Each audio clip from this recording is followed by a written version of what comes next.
ગાંધીધામ ખાતે ખાસ કરીને સમગ્ર ગુજરાતમાં જે ટ્રાન્સમિશનની હાઈલાઇન નાખવામાં આવે છે તેમાં ખેડૂતો આજે આંદોલન કરી રહ્યા છે। આ સમગ્ર ઘટનાના સમર્થનમાં ગાંધીધામમાં પણ આ સભા મળી હતી અને સભામાં આ વસ્તુનો મુદ્દો છે તે ઉઠાવવામાં આવ્યો હતો અને ખેડૂતોને સમર્થન જાહેર કર્યું છે।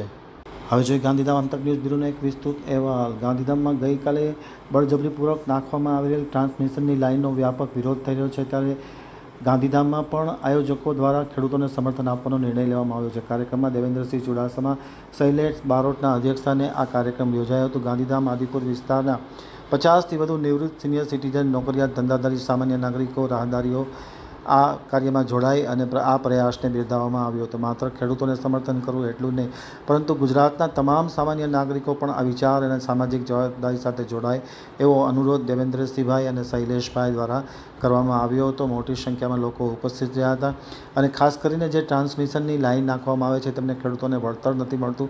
આડેધડ કંપની મનમાની ચલાવે છે। સરકારનું પોલીસ તંત્ર પણ ક્યાંક ને ક્યાંક ખેડૂતોને પરેશાન કરી રહ્યા છે। એ વાત હવે ચલાવી નહીં લેવામાં આવે તેવું આમતક ન્યૂઝ સાથેની વાતચીતમાં આયોજકો દ્વારા જણાવવામાં આવ્યું। નમસ્તે મિત્રો, સૌથી પહેલા આજના આયોજન વિશે હું આપની સાથે વાત કરું તો આ આયોજન માત્ર ને માત્ર સામાન્ય લોકો, જે ગુજરાતના વોટર છે, જે સામાન્ય નાગરિકો છે, તેના દ્વારા આ આયોજન કરવામાં આવ્યું છે।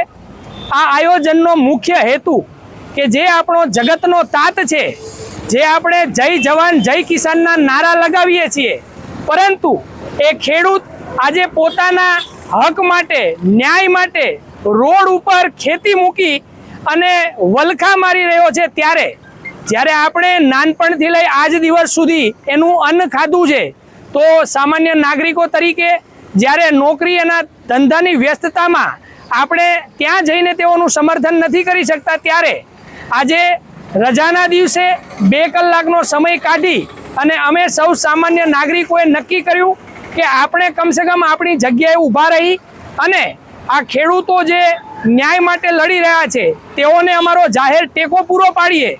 અને અમે માનીએ છીએ કે અમુક બુદ્ધિજીવી લોકો એવું કહેતા હશે કે તમારું આ કરવાથી કોઈ પરિણામ નહીં આવે, પરંતુ તેઓ લોકો માટે મારે જવાબ દેવો છે કે અમે પરિણામલક્ષી નહીં પરંતુ પ્રયત્નલક્ષી કામ કરવામાં માનીએ છીએ, જેના અનુસંધાને આજે અમે સૌ સાથે મળી અને એક નાનો અમથો પ્રયત્ન કરી રહ્યા છીએ કે આપણા જે જગતના તાત કહેવાય છે, જેનો મજાક કરવામાં સરકાર અને સિસ્ટમ દ્વારા આવી રહ્યો છે, તેના માટે એક નાનો અમથો પ્રયાસ કરી અને ન્યાય દેવડાવવામાં પ્રયત્ન કરીએ।